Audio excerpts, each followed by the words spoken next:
Hello guys, welcome back again sa ating YouTube channel, no, The Action Man. Una sa lahat, may grab shoutout po sa lahat ng mga kakamping at sa mga hindi man mga kakamping. Kung interesado ka sa bidyong ito, patapusin mo na hanggang dulo at huwag nyo nang kalimutan na i-like at i-share ang ating video para malaman naman ng iilan sa ating mga kababayan na nagtutulog-tulugan sa katotohanan. So muli naman nagbabalik ang nag-iisa nyong host na si The Action Man para magbigay ng komentaryo at reaction sa mga mainit ng issue ng bayan. So ito ho mga ka-action, mga kakamping, no? May gusto lang po ako na i-share sa inyo. Mahal na araw ho ngayon mga ka-action, mga kakamping. Pero ito po ang putok na balita. So alam naman po natin, kunting balikan natin, si dating Pangulong Duterte na kung saan nga po pinatupad niya ang nasabing war on drug nung siya ay nanunungkulan bilang isang presidente ng Pilipinas. At after nga po ng kanyang termino bilang isang presidente, ito nga po, iniimbestigahan po siya ng ICC na kung saan iimbestigahan kung wala silang nilabag sa nasabing pagpapatupad ng war on drugs ho mga ka-action. At few days ago, may napanood po ako sa isang speech ni Mayor Basti Duterte ng Davao na kung saan nag-declare po siya ng war on drugs sa Davao ho mga ka-action. Hindi pa naman umiinit ang nasabing pag-declare niya. Eto po mga ka-action, 5 na ang patay. Okay. Sa nasabing pagpapatupad niya o pag-declare niya ng war on drug sa nasabi niyang lungsod. 5 na ang patay at ayon sa mga investigasyon ng ating kapulisan ay nanlaban daw ito. Ito din po ang madalas natin naririnig nung ipinatupad ni dating Pangulong Duterte ang nasabing war on drug at kung may namamatay sa nasabing mga bypass operation ng ating mga kapulisan sa iba't ibang parte ng Pilipinas, itong naririnig natin na nanlaban. Okay? Mahal na araw po ngayon. Pero ito ang nangyari agad sa Davao, 5 ang patay at puro nanlaban. At ayon sa ating pulis doon sa Davao, ang iba naman daw ay sumuko. Okay, ito po mga ka-action, mga kakamping, manang-mana po talaga ito si Mayor Baste sa kanyang ama na si Digong Duterte. Ito, panoorin muna natin ito. Hindi pa man nag-iinit ang deklarasyon ni Davao City Mayor Baste Duterte na all-out war laban sa iligal na droga, umakyat na sa 5 ang sinasabing napatay sa drug bust operation sa nasabing lungsod. Pero para sa mga otoridad sa Davao City, hindi na bago para sa kanila ang mga ganitong kaso. Sino rin Igonia sa detalye. Ilang araw matapos magdeklara ng war on drugs si Davao City Mayor Sebastian Baste Duterte noong Biyernes, Marso 22, 5 na ang naitalang namatayan ng mga drug suspect. Unang naitalang nasawi dahil nanlaban sa mga otoridad ang isang drug suspect na si Sherwin Familiar Martin alias Win. Nakumpiska mula sa kanya ang shabu na umabot sa 110 grams na tinatayang nasa 748,000 pesos ang street value, hinihinalang marijuana na nasa 6,000 pesos ang street value at isang .45 caliber pistol. Ayon sa report, nanlaban ang suspect sa isinagawang drug buy bust operation ng Buhangin PNP. Nanlaban din sa mga sakop ng Ecolan PNP ang isang Jehure dresser sa isinagawa ring buy-bust operation nitong Sabado ng gabi sa Punta Dumalag, Davao City. Sa parehong oras lang din, nasawi ang isang alias Larry matapos din itong manlaban sa isinagawang drug buy-bust operation ng mga otoridad. Na-recover mula sa kanyang posesyon ang 6.45 grams na hinihinalang shabu na aabot sa 48,860 pesos ang street value. Sinubukan pang dalhin sa ospital ang dalawa, ngunit dineklara itong dead on arrival. Samantala, patay rin ang top 5 high-value target sa drugs watch list sa Davao City matapos itong manlaban sa mga otoridad alas 3:35 ng madaling araw nitong Linggo sa isinagawang drug buy-bust operation ng Tugbok Police Station sa Barangay Mintal. Kinilala ang suspect na si alias Timoy na residente lang din sa naturang lugar. Ayon sa report, bumunot ng .38 na baril ang suspect nang malaman niyang pulis na ang kanyang katransaksyon, kaya inunahan na ng mga operatiba dahilan ng kanyang agarang pagkasawi. Na-recover mula sa suspect ang 1.5 grams na shabu na aabot sa 27,000 pesos ang street value. Nitong linggo din ng hapon, nasawi din matapos manlaban sa mga tauhan ng Santa Ana PNP ang isang Emmanuel Avila sa Sitio Coria sa Barangay Leon Garcia, Agdao, Davao City. Ang suspect ay number 1 high-value target ng PNP sa Davao City. Na-recover mula sa posisyon ni Avila ang hinihinalang shabu na may timbang na 53.79 grams na aabot sa 365,772 pesos ang street value. Hindi naman sa lahat ng bypass operation natin dito sa Davao City Police Office is may patayan, no? May voluntaryo naman na sumurrender.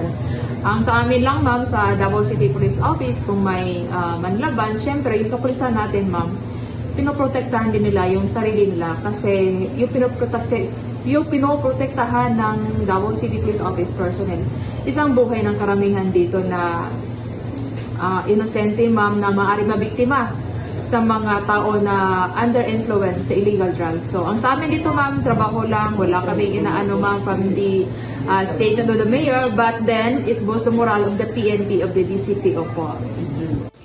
Ayon kay Police Captain Hazel Tuazon, spokesperson ng Davao City Police Office, hindi na ito bago sa mga tauhan ng Davao City PNP dahil dati pa naman ang kampanya nila laban sa illegal na droga. Dagdag pa ng opisyal, lalo pang dumoble ang kanilang pagpursige na mahuli ang mga sospek na sangkot dito. Yes, ang Davao City Police Office, prior to the statement of the City Mayor Baste Duterte, ma'am, no? Hindi naman ito bago sa amin, ma'am, kasi prior to the statement, as per Mayor, ang Davao City Police Office po naman is may kampanya na against illegal drugs, no? And then, sa mga accomplishment ng ating kapulisan, may mga nanlaban at saka voluntaryo na sumurrender sa ating kapulisan during bypass operation. But with the statement of the City Mayor, with the war on drugs, no? Nagbubos ng moral dito sa PNP ng DCPO. With the statement of the mayor, ma'am, dublihin namin yung effort namin to eradicate illegal drugs within the city. This is to protect the lives of many, ma'am. Tiniyak naman ni Mayor Baste Duterte na tuloy-tuloy ang kanyang deklarasyon kung hanggang kailan na kailangan. The declaration will mean that that's gonna be it's gonna roll down or roll out for as long as it has to be there. Yan na siya. Well, like I said, like I mentioned earlier, I talked to the barangay captain sa mga urbanized nato na mga densely populated barangays nato. Mao kuno gyud ilang problema. So, usbon ako dire. Kung di mo mohawa, di mo undang, patyon ta mo. Dili ka afford nga madaot ang family, ang mga community tungod lang ana for your selfish venture. Gusto lang ka mo dato kay mamaligya kag droga. Unya, imong daoton ang lain tao tungod sa imong because of your greediness. So yun na ho mga ka-action, mga kakamping, no, napakinggan na po natin ang balita magmula sa Davao sa nangyari na pagpapatupad at hindi pa umiinit na war on drug pero may 5 na agad na napatay sa nasabing mga bypass operation ng ating kapulisan sa lungsod ng Davao ho mga ka-action, mga kakamping. Okay. So, masasabi ko lang po dito, sana walang madamay na mga inosente Baste Duterte. Sana hindi ka maging katulad ng inyong ama na pagkatapos ay iimbestigahan ka ng ICC. So, sa bagay, wala naman tayo ngayon sa ICC. Kaya lusot ka po sa investigasyon ng ICC. Yung si dating Pangulong Duterte kasi kailangan siyang imbestigahan ng ICC sa loob ng member pa ang ICC nung siya ay naging president mula 2016 hanggang 2019. Doon mag-iimbestiga ang ICC sa nasabing war on drug na pagpapatupad ng iyong ama. Pero ikaw, hindi ka na maiimbestigahan kasi wala na ang Pilipinas bilang member ng ICC. Kaya ito nga po mga ka-aksyon, mga kakampeng. Marami ang nagpapaano ng mga live stream media na kung saan nagpapabuting kung babalik ba tayo bilang isang member ng ICC? Totally marami.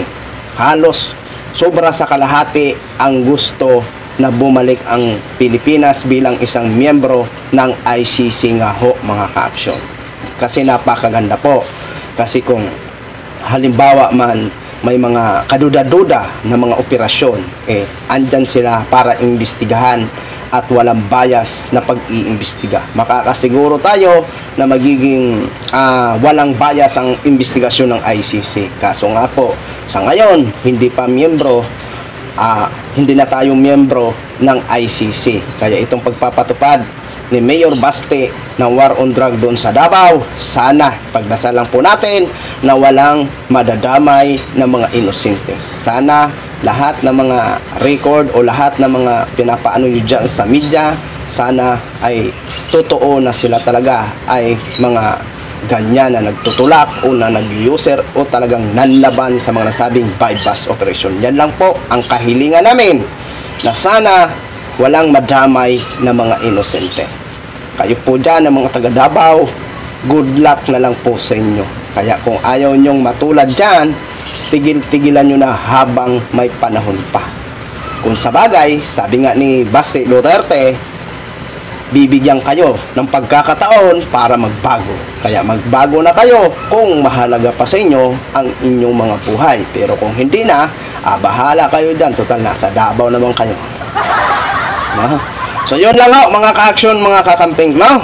Gin-share ko lang ho sa inyo. Maraming salamat po sa ating mga viewers, Luzon, Visayas, at Mindanao, all over the world. Ako po ang inyong lingkod, si The Action Man. Good morning, everyone. Beautiful.